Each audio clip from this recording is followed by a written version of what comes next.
Hello everyone, welcome to my channel Sai Prasanna Thallapragada. ఏం చేస్తున్నారండి అందరూ?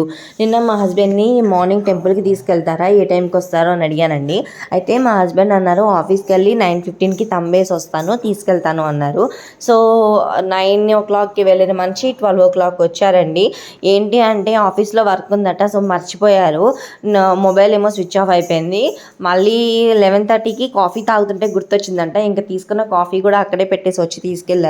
సో 12 o'clockకి వచ్చేటప్పటికి వెళ్ళామండి, వెంకటేశ్వర టెంపుల్కి వెళ్ళాము. అక్కడైతే రష్ చాలా బాగా ఉందండి.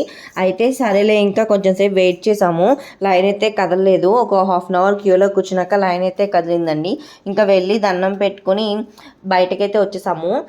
లోపల మొబైల్స్ అయితే నాట్ అలౌడ్ అండి. సో బయటకు వచ్చిన తర్వాత ఫొటోస్ అన్నా వీడియోస్ అన్నా తీసుకోవచ్చు. అయితే మేము అష్టలక్ష్మి టెంపుల్కి వెళ్ళామండి. నిన్న శుక్రవారం కదా, చాలా రష్గా ఉంది. అండ్ టెంపుల్ అయితే చాలా బాగుంటుందండి. ఇంకా మా యోగి అయితే నిద్ర వచ్చేస్తుంది, అన్నం పెట్టేసి పడుకోబెట్టేయాలి. అప్పటికి చాలా లేట్ అయిపోయింది కదా, ఇంకొక 15 minutes లేట్గా వచ్చుంటే యోగి అయితే పడుకుని పోయేది. సో టెంపుల్ ప్లాన్ అంతా కూడా స్పాయిల్ అయిపోయిందండి. ఇంకా జనాలు అయితే చాలామంది ఉంటారు. ప్రజెంట్ అయితే గుడిలో అయితే వార్షికోత్సవాలు జరుగుతున్నాయండి, భక్తులు బాగా ఉన్నారు. ఇంకా బయటకు వచ్చిన తర్వాత ఎండ చూస్తేనండి నిజంగా చాలా తలనొప్పి అయితే వచ్చేసింది ఈ ఎండకి. ఈ ఎండ ఇలా ఉంటుందని తెలిసి పొద్దున్నే 10ంటికి తీసుకెళ్ళండి అంటే ఎప్పుడో 12ంటికి వచ్చి తీసుకెళ్లారు. ఇంకా మేము అక్కడ తీర్థం తీసుకుని ప్రసాదం ఇచ్చారండి, పులిహార ప్రసాదం కూడా అలానే తీసుకొచ్చేసుకున్నాము.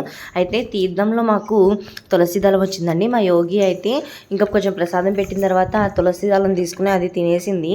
టేస్ట్ బాగున్నట్టుందండి యోగికి. సో పులిహార పెడుతున్నా వద్దని చెప్పి అవే తింటూ ఉంది.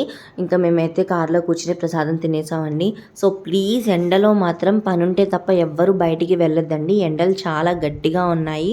సో నా వీడియో నచ్చితే లైక్ చేసి సబ్స్క్రైబ్ చేసుకోండి. బాయ్.